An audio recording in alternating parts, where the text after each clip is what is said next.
Bem, meus irmãos, então, mais uma vez, sejam bem-vindos aqui no nosso curso, tá? Nosso Instituto Bíblico, ITG, nosso módulo aqui, Escatologia, e essa aqui vai ser a nossa quinta aula, tá? Do nosso módulo, tá bom? Eu queria começar hoje explicando esse assunto sobre as ressurreições, tá? Porque eu fiz esse quadro aqui para explicar para vocês. Eu mencionei sobre as ressurreições, acho que na última aula aí, e alguns me fizeram pergunta, e vocês podem me fazer pergunta pelo WhatsApp, me mandar pergunta. Tem uns irmãos aí que sempre mandam pergunta, eu gosto de responder pergunta, tá? E algumas dúvidas aí. Aí eu decidi trazer esse assunto aqui no início para a gente entender aqui essa questão das ressurreições, tá? Então, olha só, o assunto das ressurreições, assim como os outros assuntos da escatologia, depende, primeiro, da linha teológica, escatológica, da linha escatológica que você segue, tá? Então, depende primeiro disso, tá? Então, se você é um dispensacionalista, que é a linha que nós seguimos e fazemos as nossas interpretações em relação aos assuntos de escatologia, em relação ao livro de Apocalipse e as profecias, então você vai ter uma visão. E se você é da linha aliancista, você vai ter outra visão, como nós temos falado, tá? Então, sobre as ressurreições, depende da linha que você segue, para você entender, tá? Claro que não são só essas duas linhas de interpretação que tem, ok? Mas essas são as principais. A outra questão em relação às ressurreições é quantas ressurreições haverá? Entendeu? Quantas ressurreições? Vai ser uma, vai ser duas, vai ser três, vai ser quatro, não vai ser nenhuma, vai ser cinco. Então, tem várias interpretações por aí que você encontra, tá? De novo, eu assisti uns vídeos aí bem, bem longe, né? Então, pastor que ensina que é uma ressurreição só, outro ensina que é duas, outros ensinam que é quatro, e aí eles dão as explicações dele, mas aí é furada, tá? Então, olha só, esse primeiro quadro que eu estou mostrando para vocês aqui, geralmente é o que a maioria da visão, que segue a visão dispensacionalista, segue, tá? Só lembrando que a visão dispensacionalista, basicamente, é a relação entre Israel e a igreja. Para nós que seguimos a linha dispensacionalistas, nós fazemos a distinção de Israel e a igreja. Israel é o povo de Deus, e a igreja é também o povo de Deus, mas é um outro povo, tá? Então, Israel rejeitou o seu Messias, a igreja entrou, mas a igreja vai sair. Aí, quando terminar a dispensação ou a época da igreja com o arrebatamento, e aí Deus vai voltar a tratar com Israel na tribulação e as coisas mais para frente, tá? Então, essa é a visão dispensacionalista. E dentro da visão dispensacionalista, em relação às ressurreições, tá? O que acontece? Nós entendemos que haverá 4 ressurreições. Ricardo, como assim 4? Não falou, acho que é 3 na última aula? Eu falei 3, mas eu estava esquecendo de uma. E aí eu fui ver as anotações aí das apostilas que nós temos aí, do Bruce, do pastor Bill, né? E até as perguntas que os pastores fazem no exame do corpo ministerial, E geralmente essa pergunta ela vem, tá? Então, se você está pensando em fazer aí um exame do corpo ministerial, já vou dar a cola aí para vocês, tá? Então, olha só, eu falei na última aula que eram 3 ressurreições, mas na verdade a Bíblia menciona 4, tá? 4 ressurreições. Por que 4? Dentro da visão dispensacionalista, você tem o grupo da igreja e o grupo dos santos do Antigo Testamento, tá? Então, a igreja vai ressuscitar quando? Que nós chamamos a primeira ressurreição, tá? A igreja vai ressuscitar no arrebatamento, tá? Ou seja, antes da tribulação. Por isso que nós somos pré-tribulacionistas, tem a ver com arrebatamento. Então, aqui tem a ressurreição de quem faz parte da igreja. Qual é a dispensação da igreja? É quando começou e quando vai terminar? Começou quando a igreja nasceu, em Atos 2, até o arrebatamento, tá? E aí nós temos 1 Tessalonicenses 4, que Paulo fala desse assunto, sobre isso, do arrebatamento e da ressurreição, e 1 Coríntios 15, que ele fala também do arrebatamento. Tem outros textos também, mas esses são os principais, tá? Aí, tem uma outra ressurreição, eu coloquei na ordem aqui, que seria a segunda ressurreição, que são quem? Os santos da tribulação. Ou seja, a igreja é arrebatada, começa a tribulação, e na tribulação, pessoas vão se converter. Em meio a toda a perseguição do anticristo, em meio aos juízos que vai acontecer na tribulação. Mas pessoas vão se converter e vão morrer, tá? E essas pessoas, elas vão ressuscitar. Apocalipse 20, versículo 4, é bem claro sobre isso, que fala que aqueles são os santos da tribulação. Então, veja que essas pessoas não fazem parte da igreja. A igreja já ressuscitou e já foi embora, aí aconteceu a tribulação, e aí vai ter as pessoas os eleitos da tribulação, e eles vão ter um momento de ressuscitar. Então, isso seria a segunda ressurreição, tá? A outra ressurreição, claro, são os santos do Antigo Testamento. Quem é que são os santos do Antigo Testamento?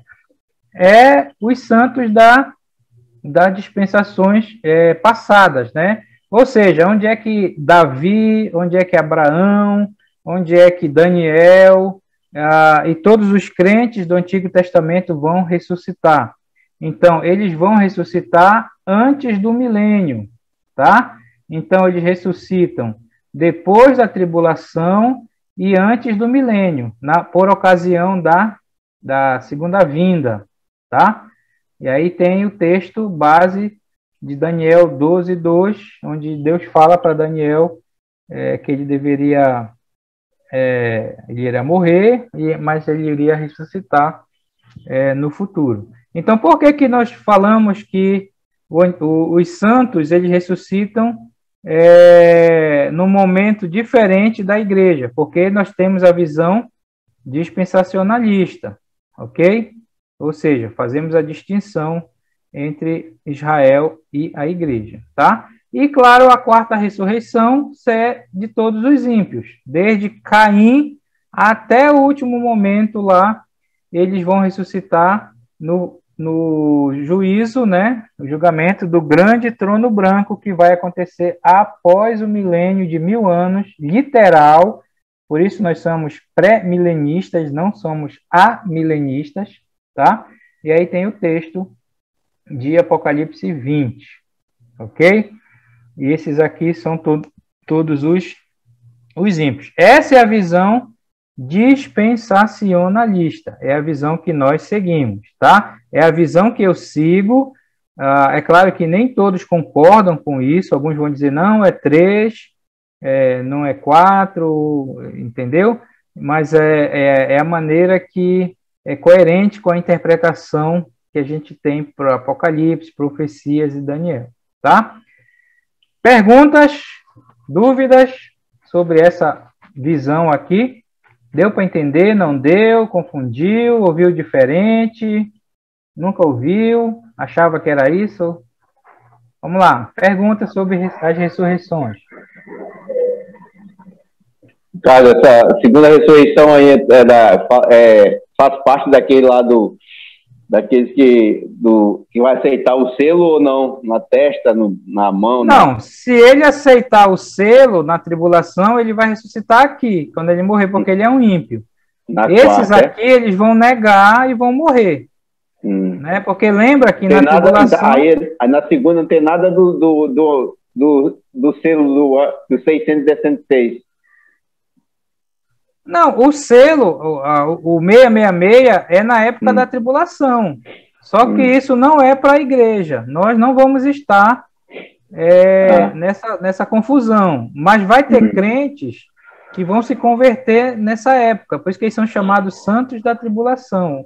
Ou crentes da tribulação, entendeu? Tem gente que esse aí é os que se desviaram, que não chegaram até o fim. Não sei se desviaram, porque a gente vai ressuscitar aqui, ó, tá? Aí vamos supor, pensando no filme, o cara pensava que ele era salvo da igreja, mas ele não subiu, como no filme. Aí ele vai entrar na tribulação, aí o bicho vai pegar, mas vamos supor que ele seja um eleito mesmo. Deus disse, não, tu vai te converter na tribulação. Então ele vai se converter na tribulação, vai ser salvo, mas vai morrer, vai penar e tudo mais, né? E ele vai ressuscitar aqui onde fala Apocalipse 24. Entendeu? Então, nós que fazemos parte da igreja, essa questão de 666, selo, por que quando a gente tem uma boa escatologia, a gente não se preocupa? Ah, meu Deus, o 666, a vacina é o 666. Não, porque isso não é para nós, isso é para a Deu para entender? Pode perguntar, Nonato.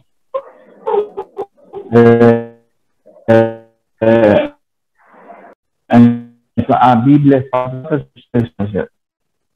Nonato está falhando, Nonato. Quantas ressurreições fala isso? Não estou conseguindo te ouvir. Fala aí com calma. É mesmo. A Bíblia fala de quantas ressurreições?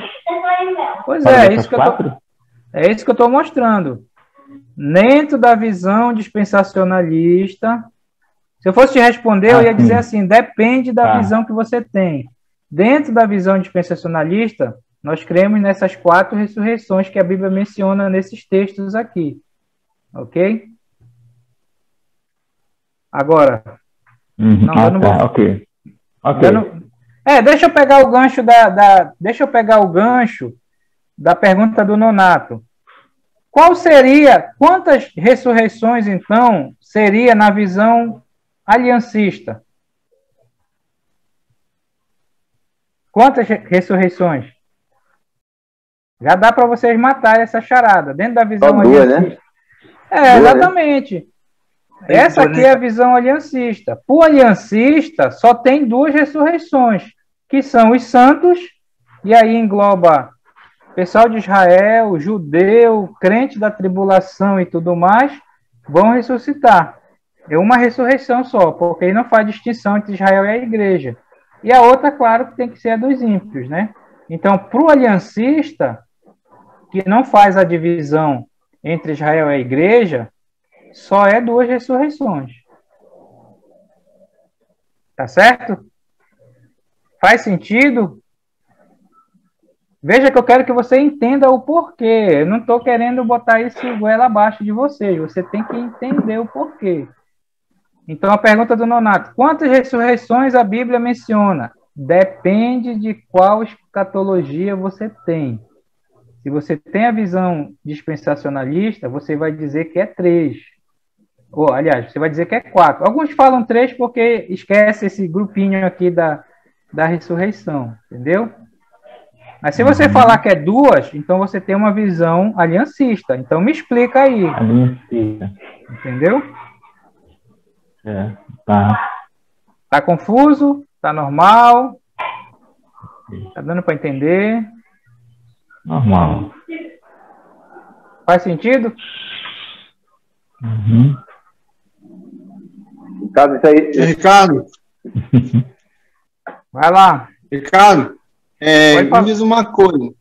Eu sempre pensei assim que era duas ressurreições, entendeu? Porque você tem uma visão aliancista. Pois é, mas por que 4 ressurreições assim? Ainda não entendi direito assim, não. Olha, por que 4 ressurreições? Os textos estão aqui, mas presta atenção.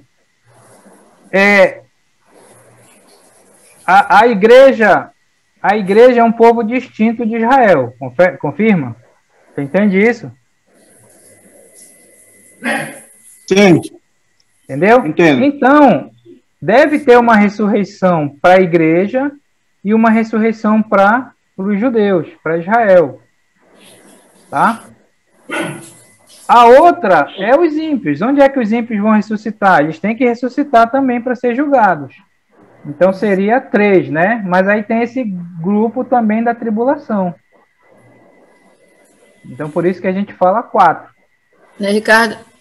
Eu só não estou entendendo essa terceira ressurreição. As outras eu entendi bem, mas... Essa aqui? Por que os santos do Antigo Testamento não vão junto com a igreja?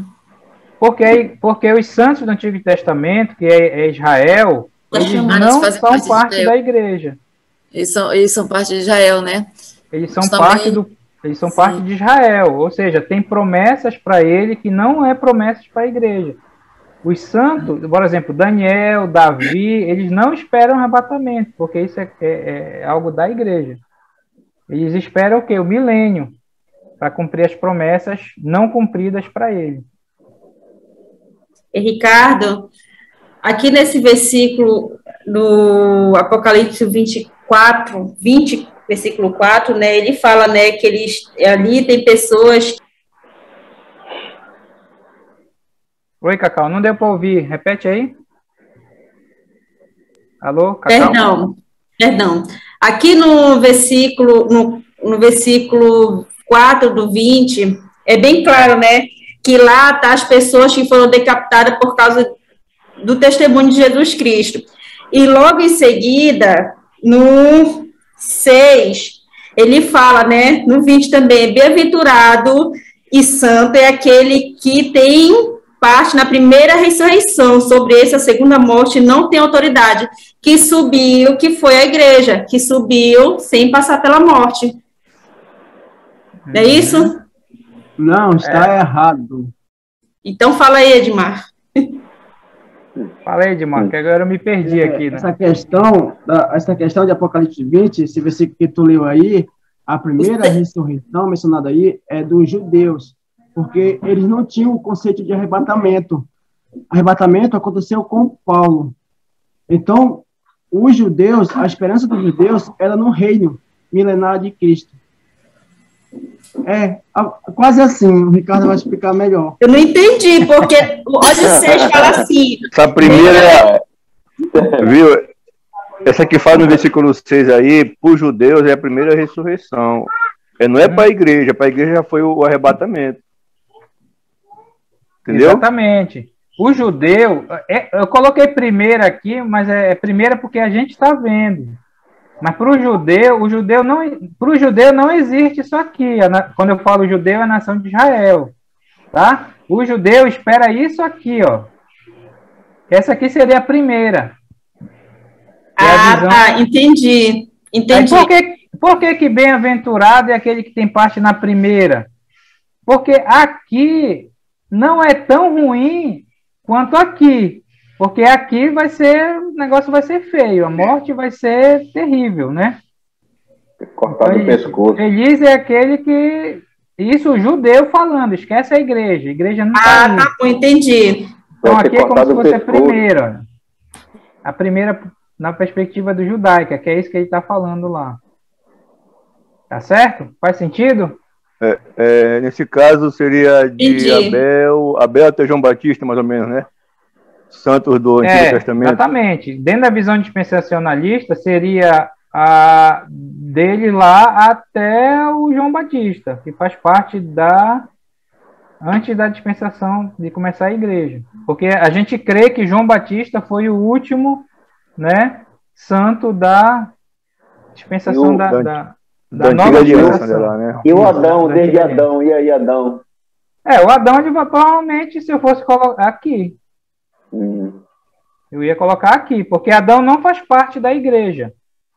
A igreja, só quem faz parte é de Atos 2 até o arrebatamento. Aonde é que nós vamos ressuscitar? Nós vamos ressuscitar aqui, ó. A primeira aí. Exatamente. Tá certo? Bem, nós hoje aqui, né? Hoje aqui o povo, né? Hoje nós estamos na dispensação da igreja. Aqueles que morreram em Cristo, né? Daí faz parte da igreja. Nós que estamos vivos ainda, se fosse agora o arrebatamento, a gente ia só ser transformado. Ser transformado, mas é como se fosse a ressurreição aqui, entendeu? Então, se você morrer hoje fazendo parte da igreja, você vai ressuscitar no arrebatamento. Ricardo, me responde uma coisa aí sobre essa segunda ressurreição. Essa segunda ressurreição é a mesma de Apocalipse capítulo 7? Sim, exatamente. Apocalipse capítulo 7, a segunda multidão, porque a primeira multidão é 144 mil. A segunda multidão que chega no céu, e aí eles chegam lá traumatizados porque o sol caiu, passaram fome, morreram queimados, porque todas as coisas da tribulação são esses aqui. Inclusive, o próprio texto fala, né? Porque o anjo pergunta para João: João, quem são esses que estão chegando aí? Aí João diz: sei lá. Ele disse: esses aí é aqueles que estão morrendo na tribulação. Estão chegando aqui, parece água, mano. É converter e morrer. Entendeu? Então, seria esse aqui. Não é isso dentro da visão dispensacionalista. Dentro da visão aliancista, ele vai dizer que é a igreja. Sim, Ricardo. E, Ricardo, uma coisa também que eu achei interessante é que na visão MIDI, essa Apocalipse 7 é o arrebatamento da igreja lá. Mas não é correto afirmar isso, porque no arrebatamento vai acontecer um todo. E o que ele está falando aqui é que vai ser por etapas, os que estão vindo. Então, não tem ideia de arrebatamento aí. Os que estão morrendo, estão indo. Exatamente. Você lembra que a visão mid-tribulacionista é aqueles que creem que a igreja entra na tribulação, mas no meio da tribulação, quando o anticristo se manifestar mesmo, eles são arrebatados, né? Eles têm que forçar muito os textos para poder confirmar isso lá. Mas, enfim, essa é a visão. E outra coisa, essa é a visão aliancista. Nós não cremos nessa visão aqui. Para o aliancista, só vai ter duas ressurreições, a dos justos e a dos injustos, tá? Que vai ser por ocasião da segunda vinda, porque para o aliancista, ele não crê no arrebatamento como nós cremos.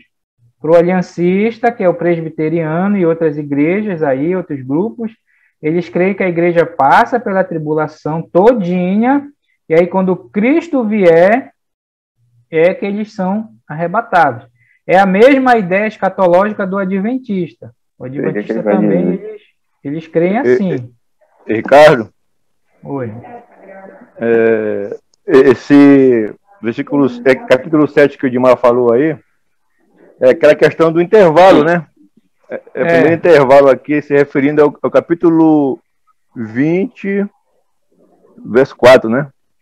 Exatamente. Quando nós estudarmos Apocalipse, você vai ver que o Apocalipse ele tem alguns capítulos que são intervalos. O que são os intervalos, ou interlúdio que a gente fala? São capítulos que servem para, dar uma pausa no que está acontecendo, uma respirada, né? E aí naquele capítulo tem coisas que explicam algo da tribulação. Acho que é. Entendeu? Bem, mas eu quis trazer essa noção para vocês aqui, e aí a gente pode ir conversando mais, tá? Então, a minha visão, a visão dispensacionalista, são 4 ressurreições, essa é a explicação que eu tenho, essa é a maneira que eu interpreto o Apocalipse, tá? E a visão aliancista, que é a visão que nós não concordamos, eles falam que são 2 ressurreições. Aqui já fura por causa de Israel e a igreja. Cadê Israel? Onde é que eles põem Israel? Eles põem aqui, porque para eles Israel não existe mais, só existe a igreja, o povo. Sim, Ricardo, bota lá. Ricardo, assim, me diz aí, antes da primeira ressurreição, arrebatamento da igreja, nós aqui, tu acha que nós vamos ter um aperto antes da ressurreição? Nós vamos ser massacrados, alguma coisa assim? Vamos dizer que nós vamos ter um aperto de tribulação, alguma coisa assim? Rapaz, difícil, porque se tu tá falando da tribulação, não, porque a tribulação ela acontece depois do arrebatamento, entendeu? É por isso que a gente fala que a gente está vivendo no período da graça de Deus, a oportunidade que a gente tem. Ah, mas da igreja perseguida, lá os crentes estão sendo queimados, mas é mínimo. Na tribulação, não, mesmo. Se a gente já estivesse na tribulação, já era. Entendeu? Então, a gente está nesse período aqui. Tempo da graça. Ei, Ricardo, essa 4ª ressurreição aí todos os ímpios, tanto faz ser judeu como gentio, né? Exatamente. Um ímpio que morre hoje, ele vai ressuscitar aqui, ó. Ele vai ressuscitar no mínimo 1007 anos se Jesus voltasse hoje, porque tem 7 anos de tribulação, mais 1000 de milênio, e fora que a gente não sabe o tempo entre o arrebatamento e o início da tribulação. Ainda tem um intervalo de 75 dias, Ricardo. Esse intervalo, ele é antes do milênio.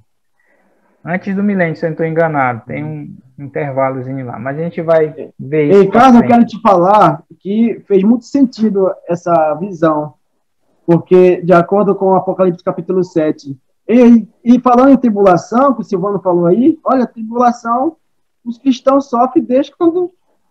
A tribulação da igreja hoje, é a tribulação normal da vida, que a gente enfrenta, de problemas, situações... Foi o que eu falei, né? Foi o que eu falei. Não, porque isso com certeza. A gente já está numa tribulação, desde quando nasceu.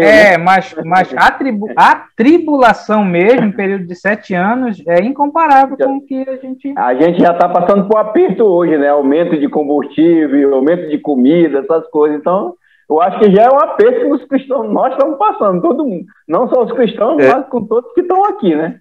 É o aumento do preço da comida, não é a comida. Quem dera que fosse a comida? Mas é isso que a gente fala. Essas coisas para nós deve ser fichinha, né? O pior é aqueles que vão ficar para a tribulação. A segunda aí, né?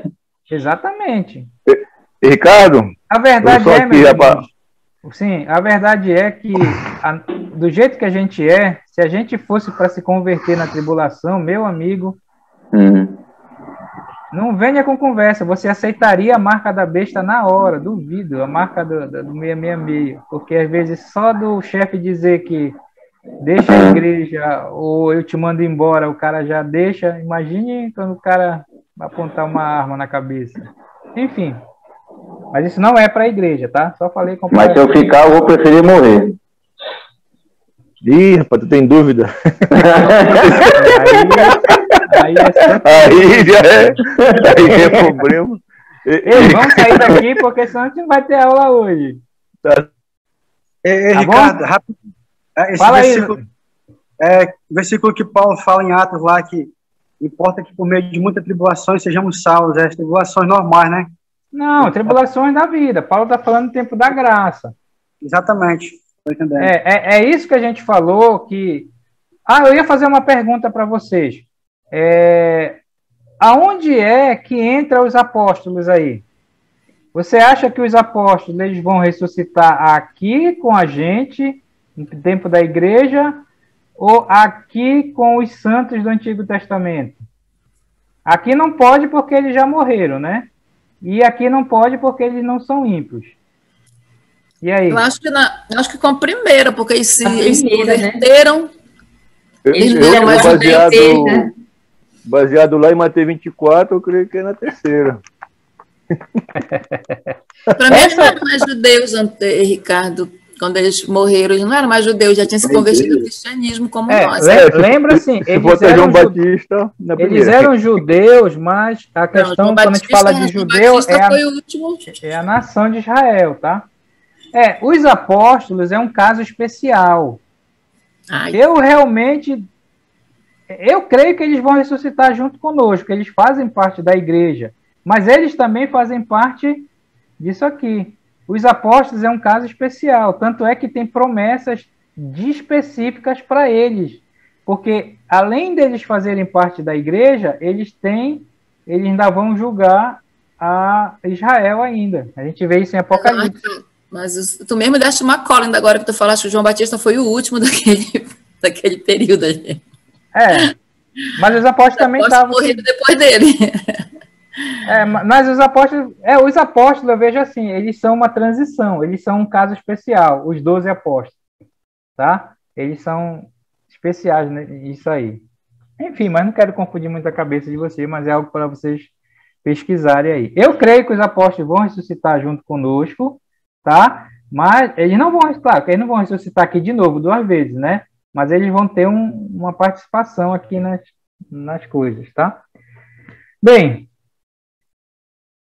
qualquer dúvida mais, pergunta, a gente vai conversando aí no decorrer das... Grava isso aí nos teus vídeos aí, que eu quero estudar mais esse negócio aí. Não, vai no vídeo.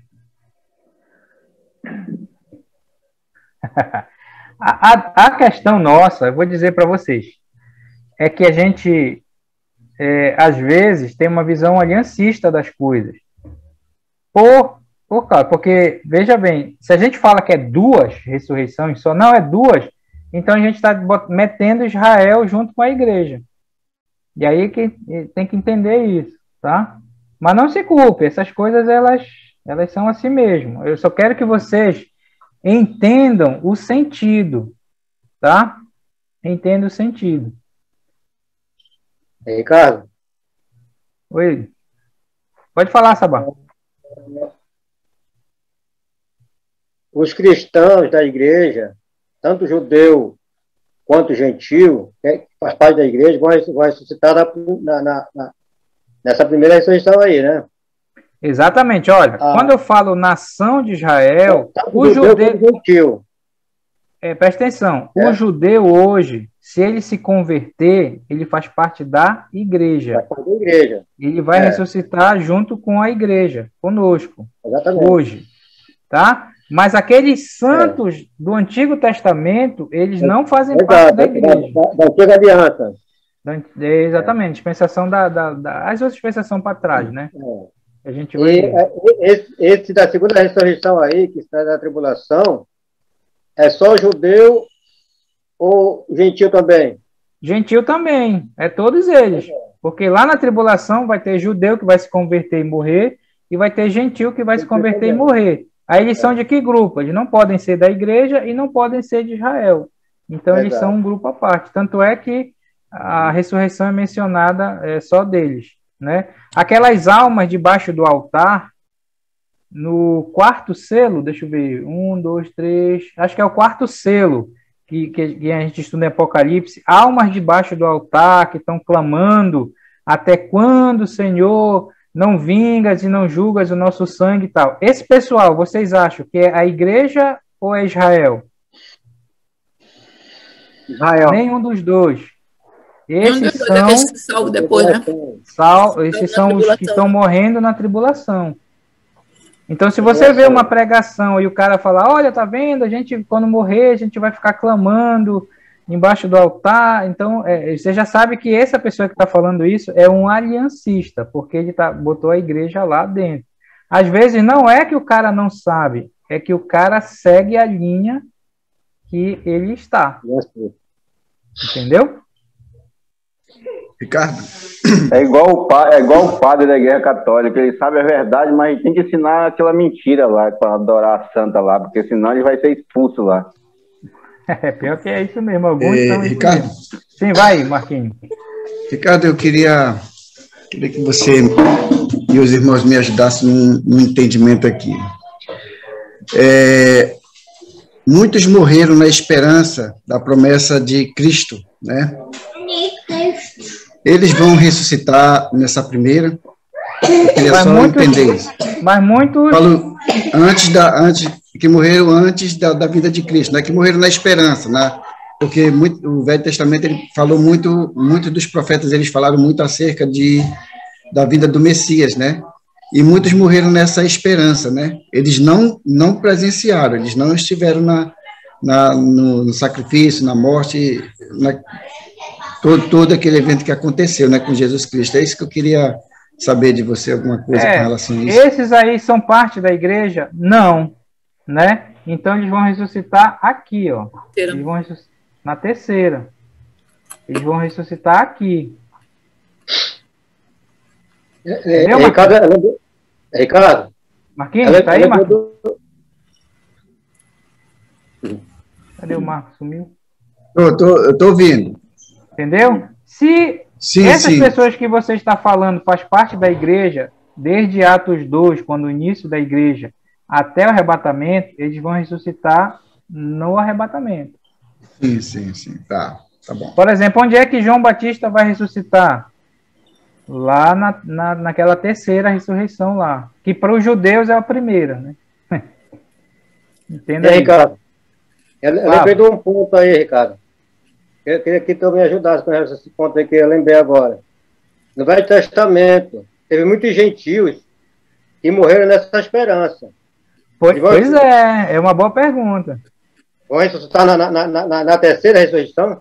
Eu colocaria na terceira, junto com os santos. Porque não pode ser na primeira porque não faz parte da igreja, não pode ser naquela segunda porque ainda não é tribulação, e nem pode ser lá com os ímpios, porque eles não são ímpios. Então eu colocaria eles junto com Israel. Lá. Na segunda ressurreição, né? Dentro daquele quadro seria a terceira. A terceira. A terceira para nós que eu estou mostrando, mas para o judeu é a primeira. Por isso que ele fala, bem-aventurado que tem parte da primeira ressurreição, porque é a visão do judeu.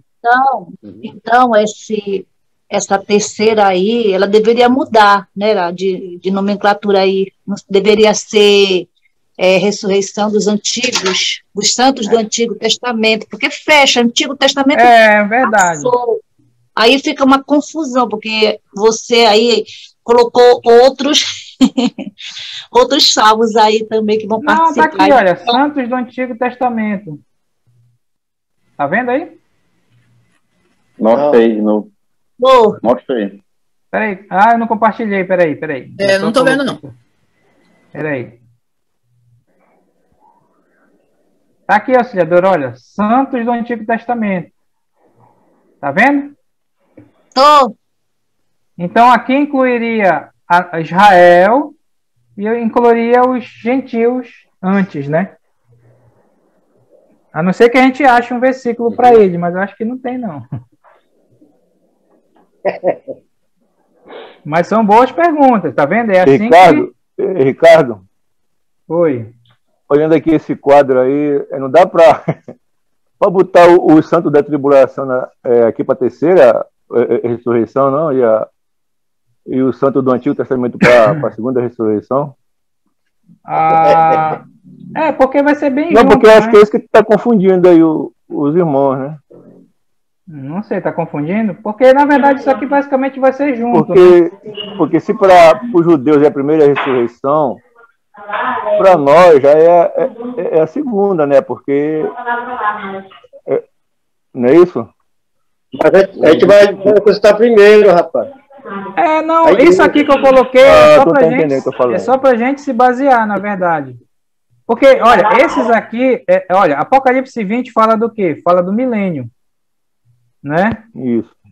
Fala do milênio. A gente sabe que os santos do Antigo Testamento, eles vão ressuscitar antes do milênio. Ok? lá porque era a promessa do milênio para eles. Então, isso aqui, na verdade, vai ser basicamente, é só porque a gente tem que fazer essa divisão aqui. Esses santos da tribulação, eles não são santos do Antigo Testamento, mas eles vão ressuscitar lá, porque Apocalipse 24 fala, é só ler lá, que são eles. Uhum. Pois é, o aliancista, ele vai dizer que todo mundo vai ressuscitar aqui, ó. Ele pega esse versículo e diz, olha, os santos, os justos, né, vão ressuscitar aqui, e os ímpios aqui. Para eles é só isso. Pois é, aí essa pergunta aí sai para o candidato a pastor, porque é por isso que eu dizia que tinha 3 ressurreições, porque santo do Antigo Testamento e da tribulação, para mim, no meu entender, era só uma ressurreição, né? Pode até ser. Já, né? Pode até ser. De repente, você pode englobar aqui as 3 aqui, ó.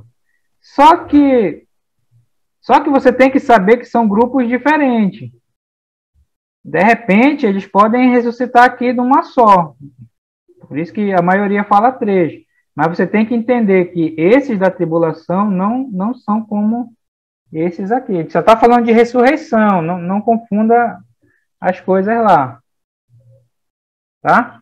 De repente, ele pode ser aqui. Eu aceitaria isso. Porque, assim, todos juntos vão entrar no milênio, né? Tanto o santo do Antigo Testamento como o da tribulação, né? No milênio vai entrar... Eu dizer que é só 3 ressurreições.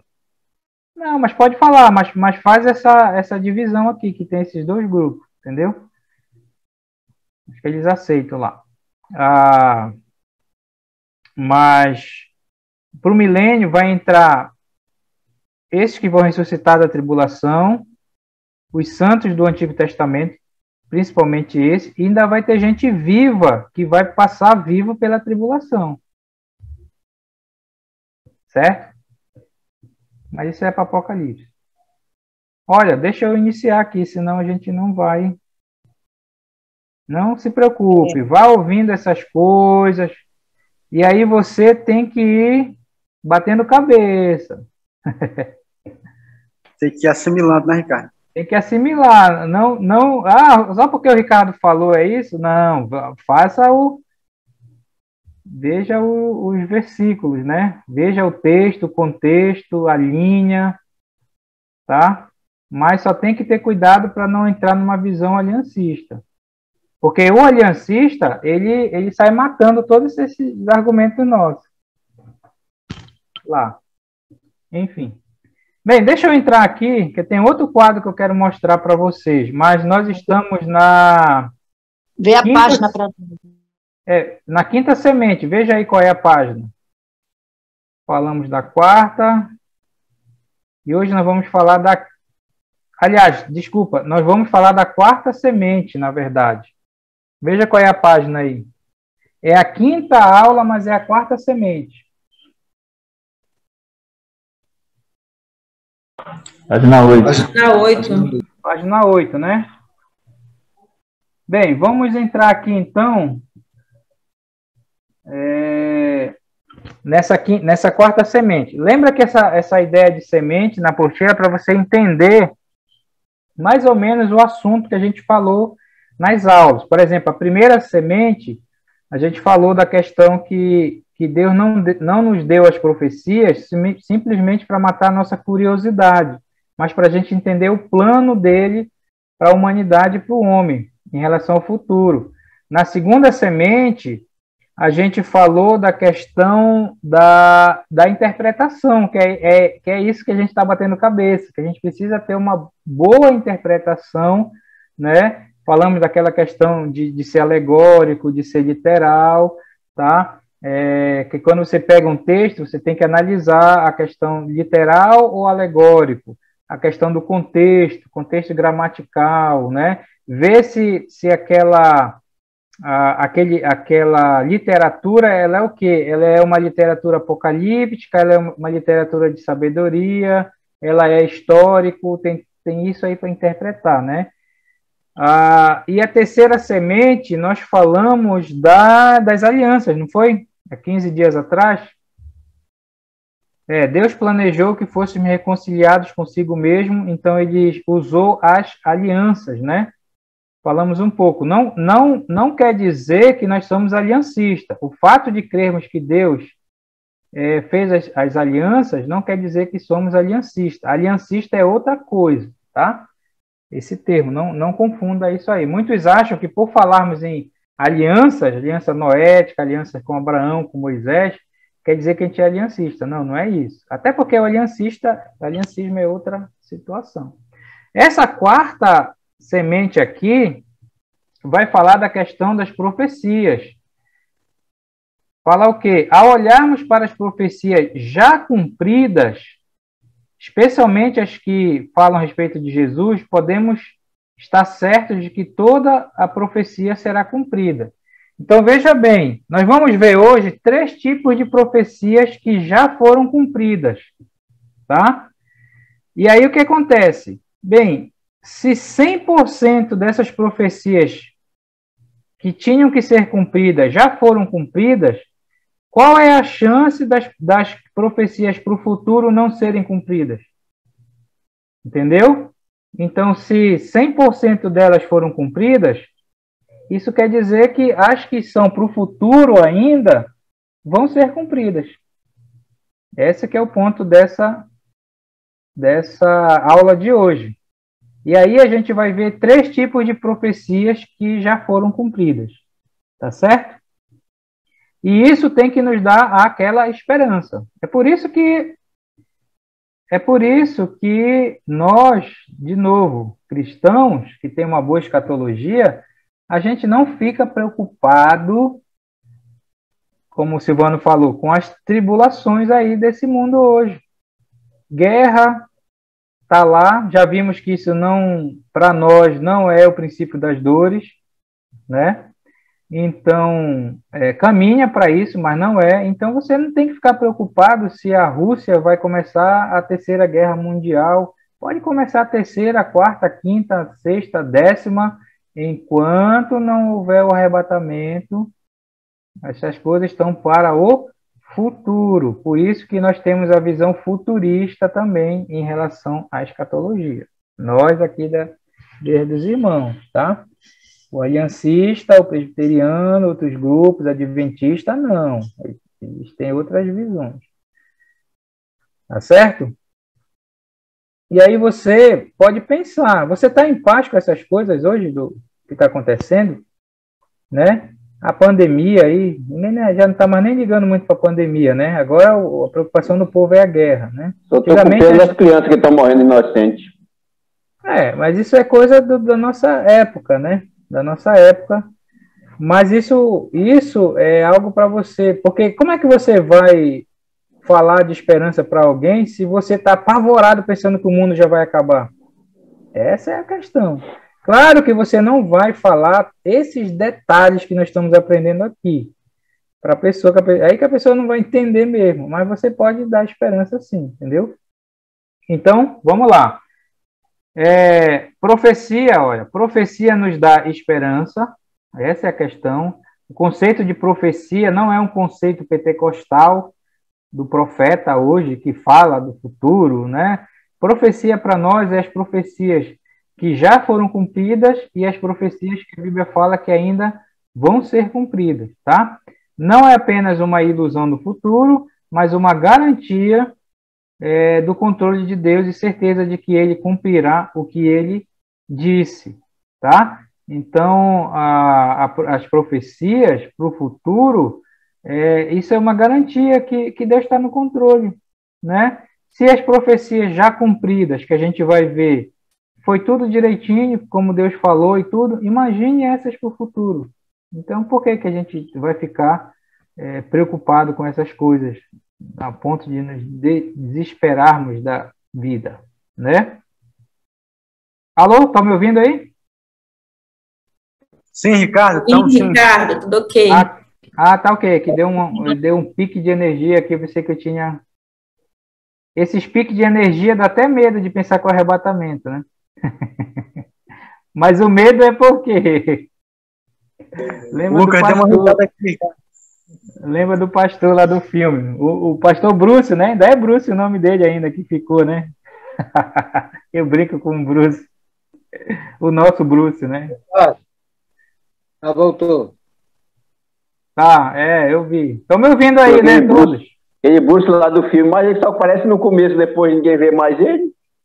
Ninguém vê mais falar nele. Bem, vamos continuar. Ele desapareceu rapidão. Ao considerarmos a profecia e a soberania de Deus, devemos ser capazes de viver acima das circunstâncias difíceis da vida diária. Então, pegando o gancho que o Silvano falou, né? Da questão das nossas tribulações, né? Então, quando a gente considera essa questão, o certo era o cristão viver acima das dificuldades, porque não é nem palha daquilo que vem pela frente, né? E ser grato por isso. Próximo aqui.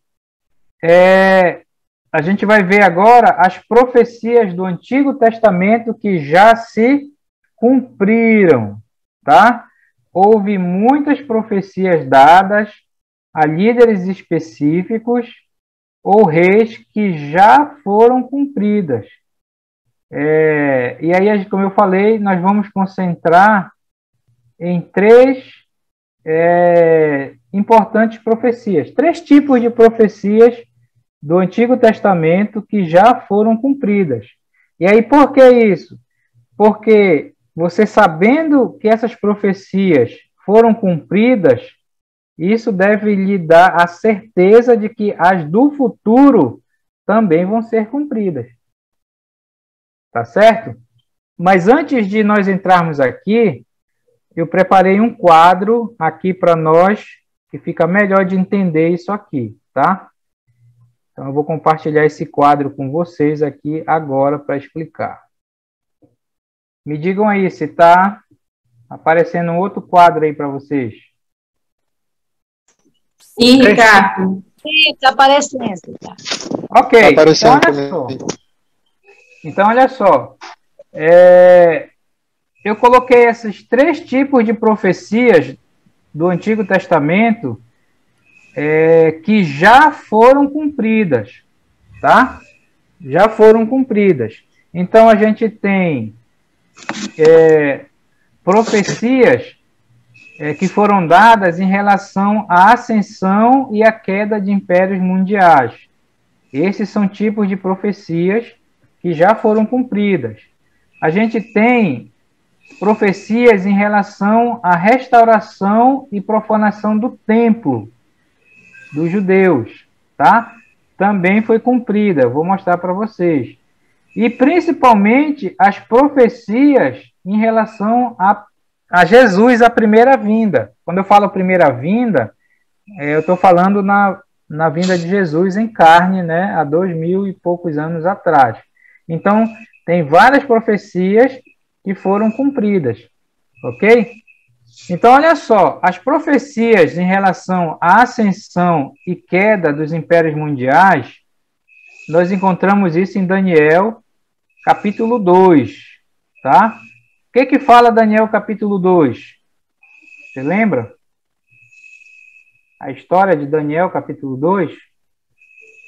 Depois que ele era o rei, ele estava lá como chefe e tudo mais, o que aconteceu com Nabucodonosor?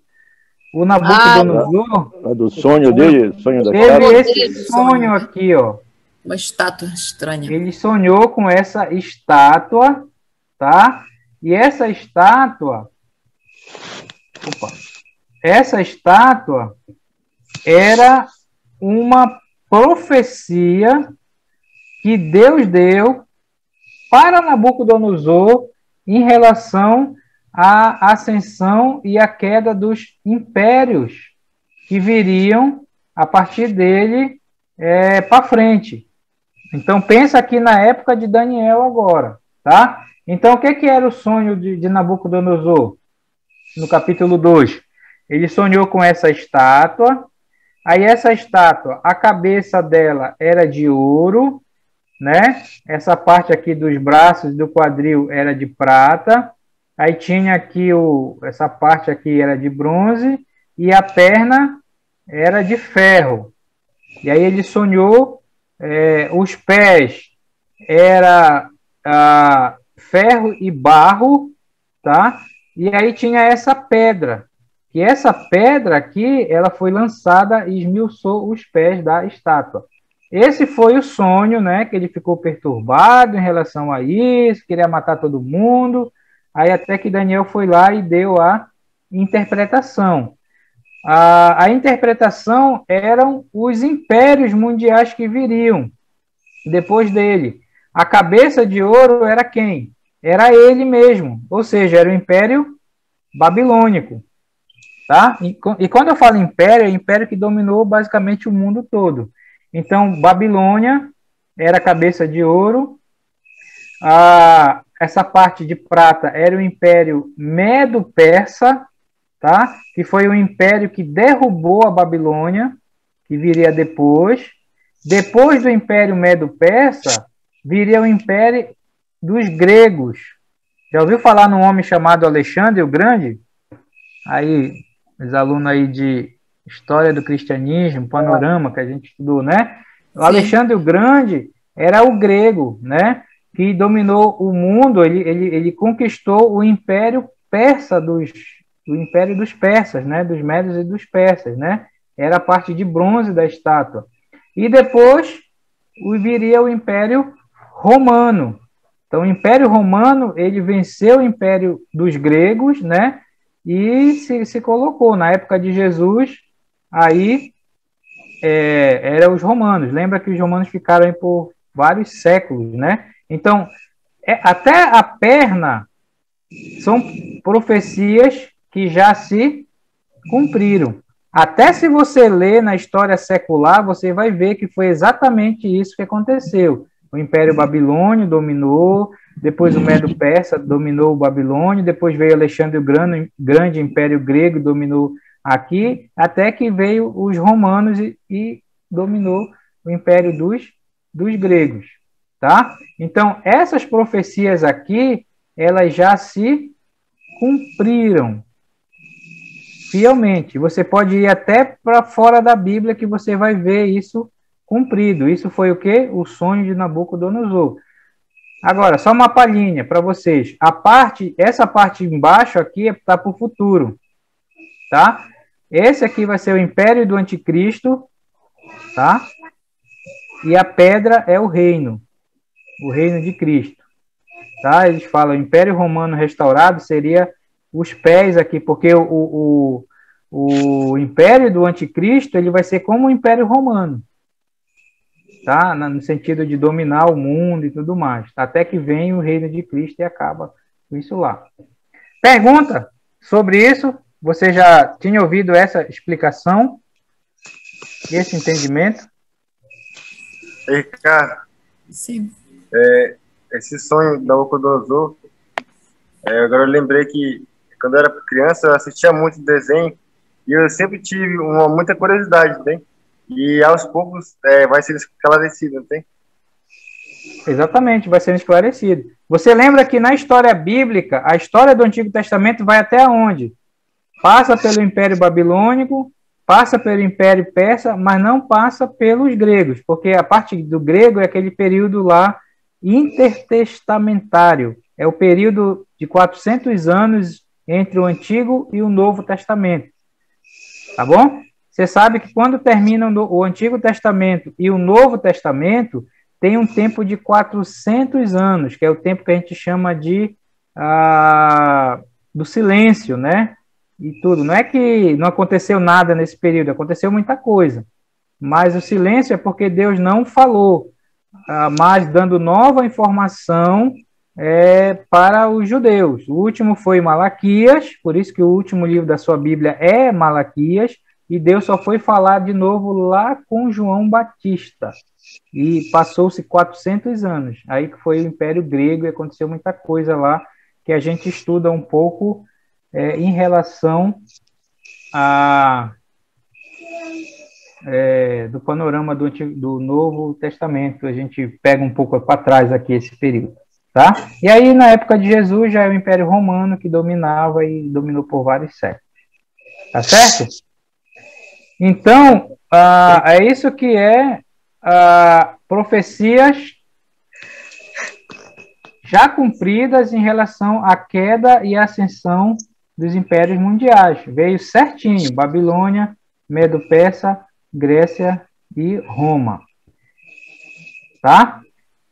E, Ricardo, aí no caso, nessa estátua aí, só tem uma profecia ainda que ainda falta se cumprir, né, que é o reino de Cristo, que vai derrubar. No caso, os pés está para o futuro. Opa. No caso, os pés está para o futuro, né? Essa parte de baixo está para o futuro. Entre a perna e os pés e a pedra tem um intervalo. Esse intervalo é a igreja, que está aqui. A igreja, nós estamos aqui, ó. Certo? Ok. Tá vendo que como a gente, com a interpretação, a gente consegue interpretar as outras coisas? Por exemplo, olha, deixa eu falar para vocês. Apocalipse não, Daniel 2, ele falou da estátua, que viriam esses impérios na sequência aqui. Quando você lê Daniel 7, você vai ver lá 2 animais em Daniel 7. Quais são esses 2 animais? É o cordeiro, né? Parece que é o cordeiro. Pera lá, deixa eu ver. Dá uma olhada lá em Daniel 7. Quais são os 2 animais? Vê na apostila de vocês. O bode e o cordeiro. E o cordeiro. Cordeiro é? Carneiro. O carneiro. Carneiro. Bode e carneiro. Esse bode e carneiro, eles vão brigar. Quem vai vencer? O bode. Carneiro. Bode. Não. Bode. Que apesar de não ter chico, testa dura. Não, vocês estão falando de cabeça ou vocês estão falando? Bode. É o bode. Vai vencer. Você tem um carneiro e você tem um bode. Isso é lá em Daniel 7. Não é? O que isso significa? Isso significa isso aqui, ó. O carneiro é o reino Medo-Persa. E o bode é a Grécia. O bode vai vencer o carneiro. Tá vendo? Como já se cumpriu a profecia? Lá no capítulo 8. Esse é do 8, Ricardo. Vocês estão me confundindo aí, não estou vendo. Esse é do 8. O do 7 é o urso e o leopardo. Por isso que eu estou achando estranho. O do 7 é o urso e o leopardo. O leopardo venceu o urso. Exatamente. O urso quem é? O urso é o... É a Grécia. Desculpa, é a Medo-Pérsia. Isso. E o leopardo é a Grécia. Quem é que vence? O leopardo. O leopardo vence o urso. Agora, no 8 é que é o carneiro e o bode. É a mesma coisa, é a mesma ideia. Tá? Que é o reino da Grécia, o reino de Alexandre o Grande. Quer ver? Abra sua Bíblia aí. Olha como a interpretação dá certo. Vou ensinar um pouco de profecia para vocês aqui. Abre a Bíblia de vocês aí para Daniel capítulo 8.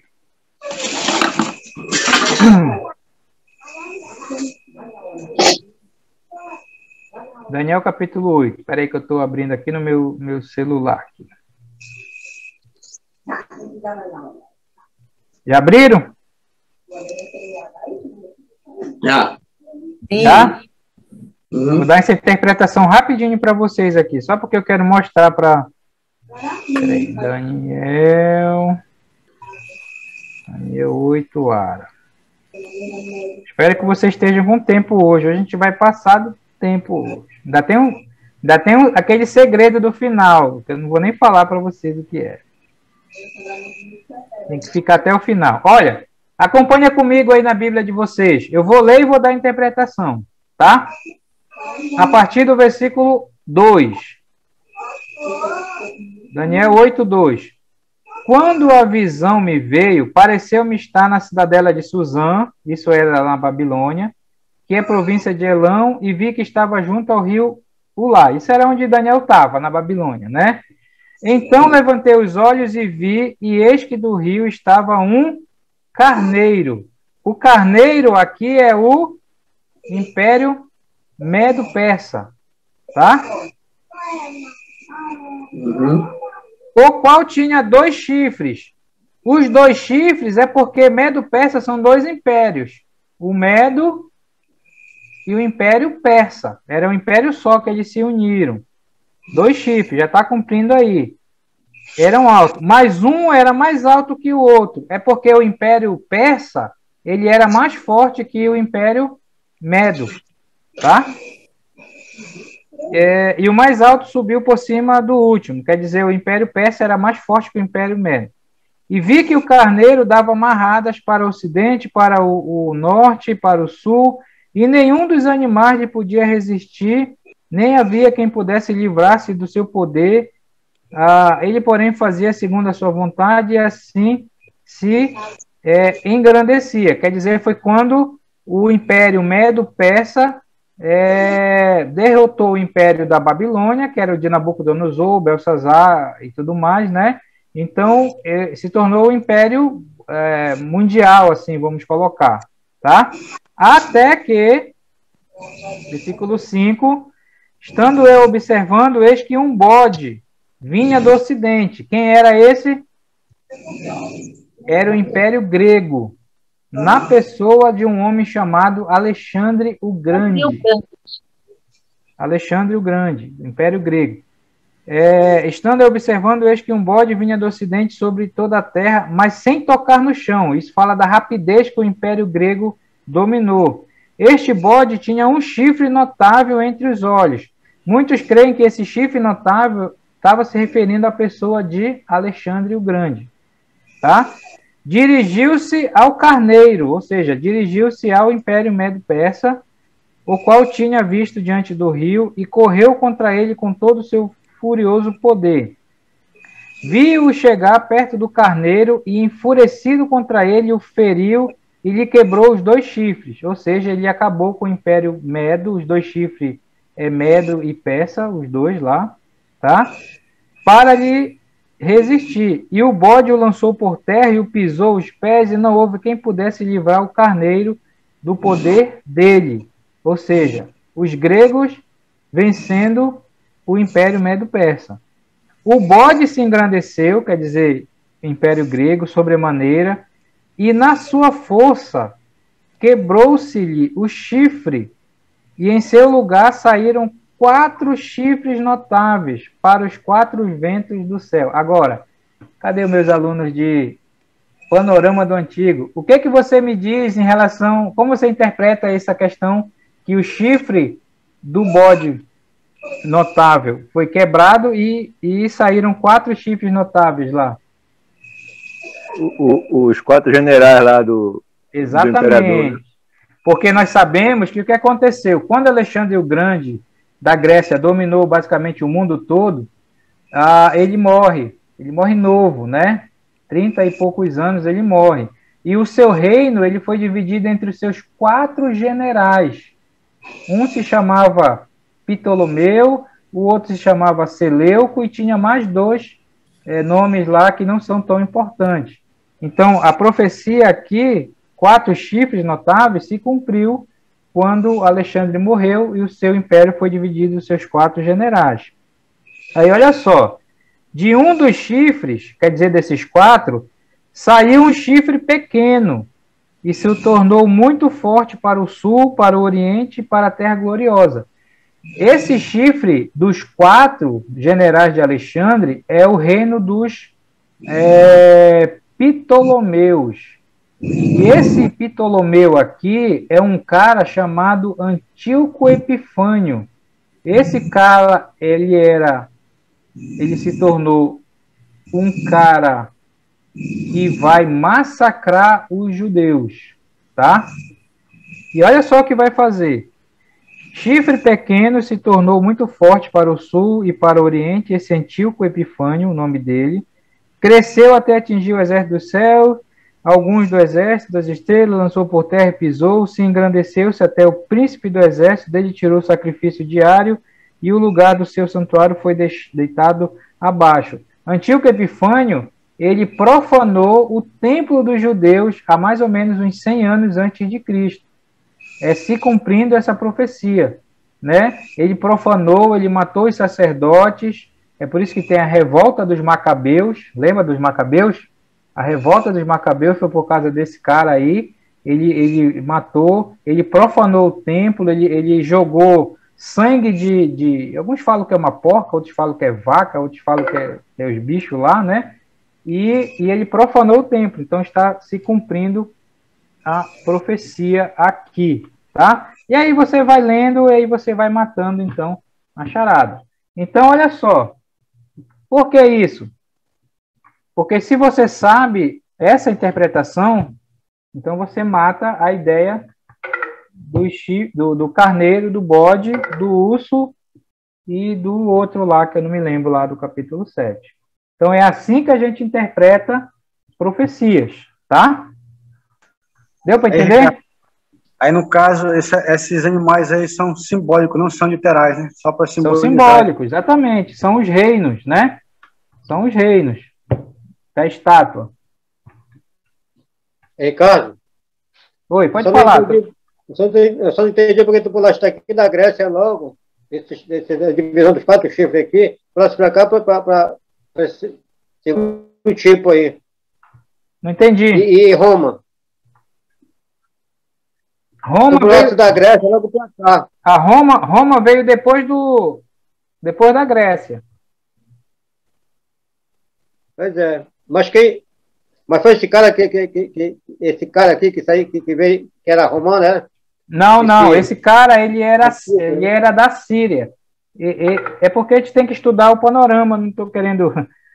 peraí que o meu celular está querendo descarregar. É porque quando a gente estuda o panorama, o que aconteceu? Depois que o Alexandre o Grande morreu, a Grécia foi dividida em 4, o seu reino foi dividido em 4. Desses 4, tinha um reino, né? Tinha um reino que o rei se chamava Antíoco Epifânio, que era um desses 4, que foi o maior deles, né? E aí o que aconteceu? Aí ele bagunçou com os judeus lá e tudo mais. Depois foi que Roma veio e dominou eles. Aí começou o Império Romano. Entendeu? Por isso que quando chega Jesus, Roma já é o império que domina.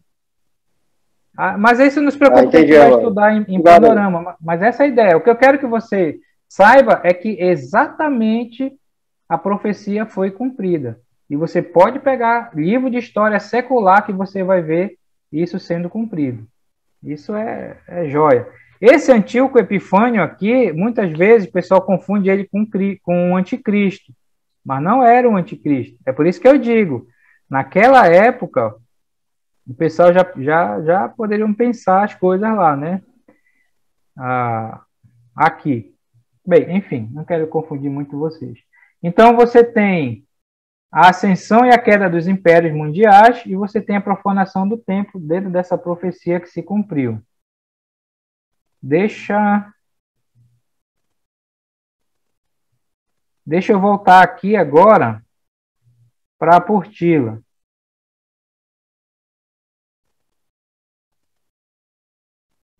Eu espero que vocês estejam assistindo os vídeos das aulas, que aí vai encaixar melhor para vocês. Aí você vê com calma aí tudo que eu estou falando. Olha só, então nós paramos aqui, né?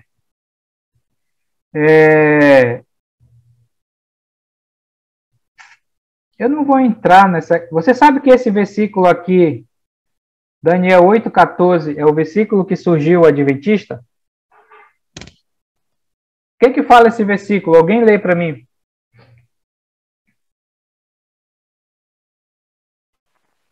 É 8,14. Pega no folheto aí que tem esse versículo mesmo. Esse é o versículo da origem do adventismo. Lê primeiro para mim, eu vou já te explicar um pouco. Eu já vou entrar em assunto de seita agora com você, mas tá bom, vai lá. Ele me disse: até 2.300 tardes e manhãs, e o santuário será purificado. Presta atenção. Como é que surgiu a Igreja Adventista? A Igreja Adventista surgiu por uma má interpretação desse versículo. Um homem chamado... quem é a profetisa do Adventismo? Você que já for adventista aí, que eu sei.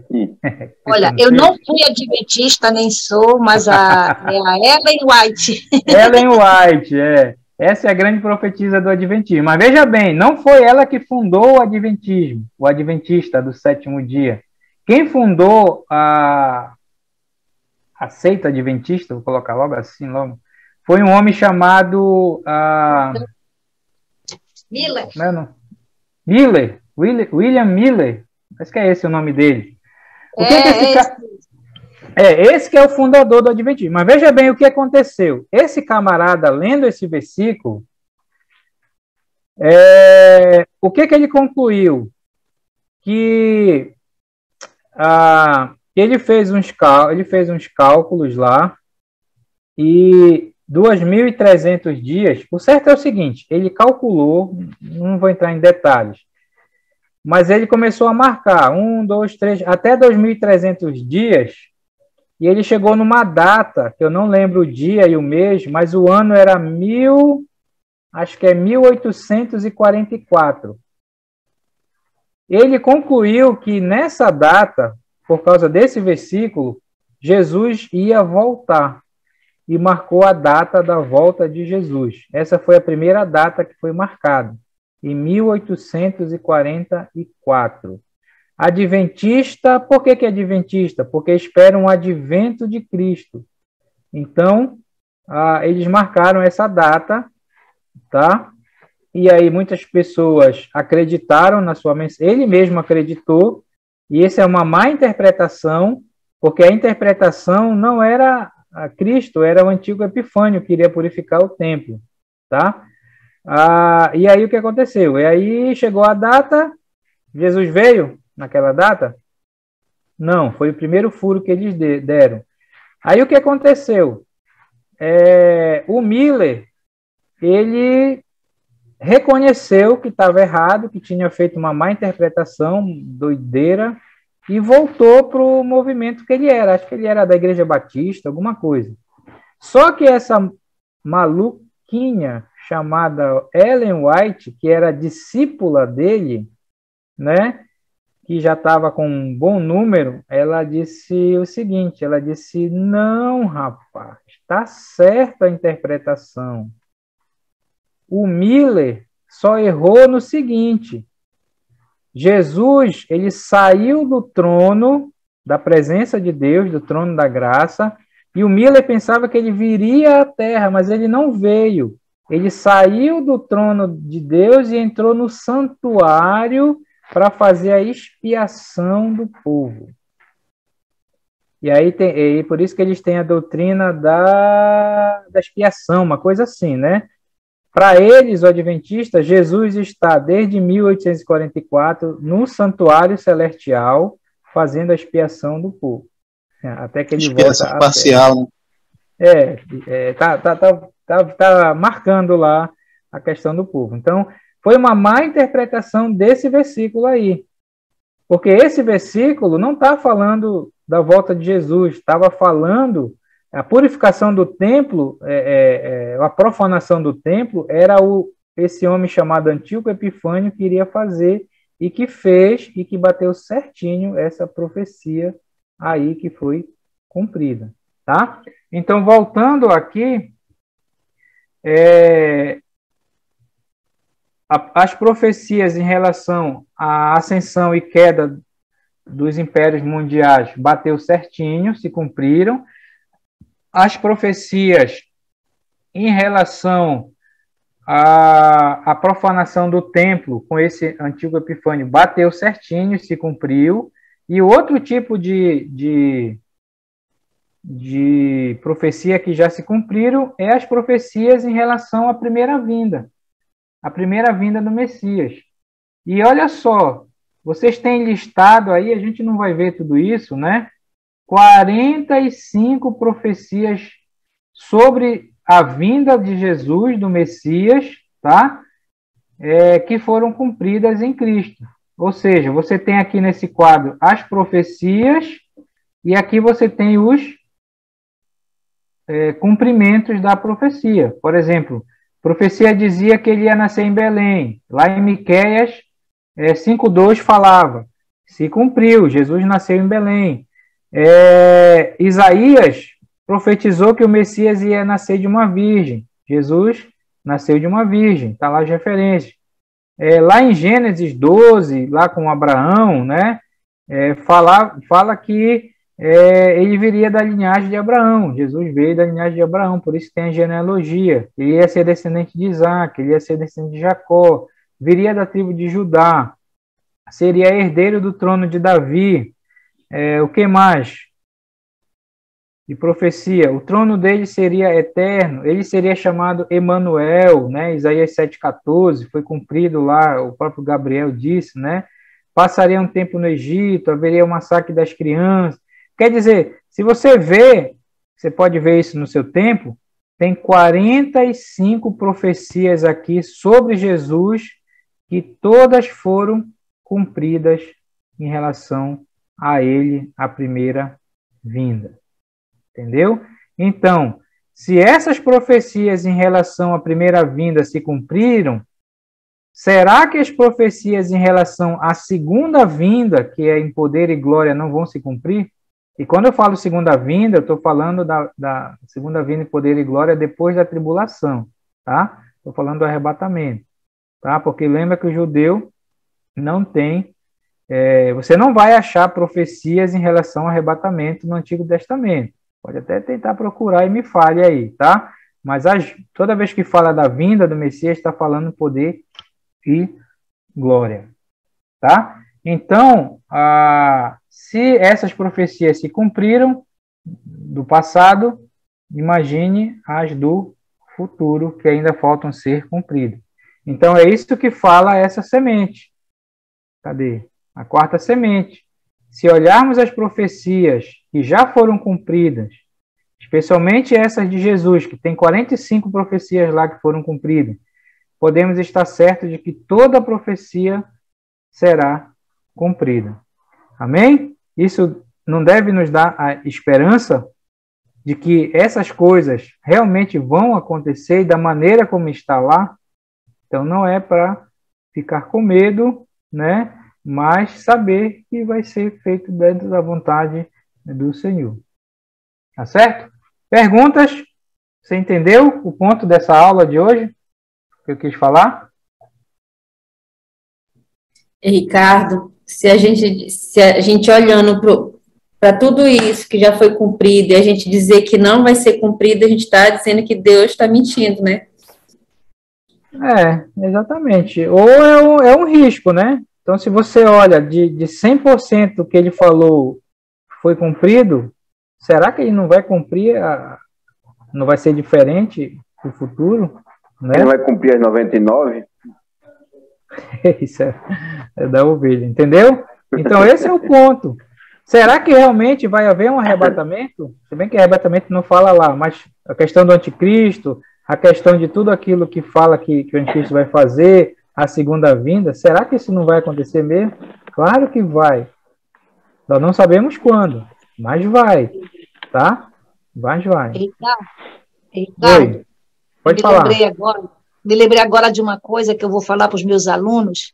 Se eles quiserem antecipar os seus conhecimentos de história, leiam a Bíblia, porque os livros de história ficaram para trás. Realmente, essa comparação que você mostrou aí das profecias de Daniel, eu estava me lembrando, né, na minha adolescência, estudando história, e aparece mesmo esses personagens, né, aí que você falou do período interbíblico, né, do silêncio, eu achei muito interessante, muito impressionante, maravilhoso. Isso realmente deve nos trazer esperança e cada vez nos apegar, né, às verdades que o Senhor tem mostrado para nós aí. Valeu. Exatamente, porque vão ser cumpridas. Tá bom, então. Então vamos parar por aqui a nossa aula e na próxima semana a gente continua, tá?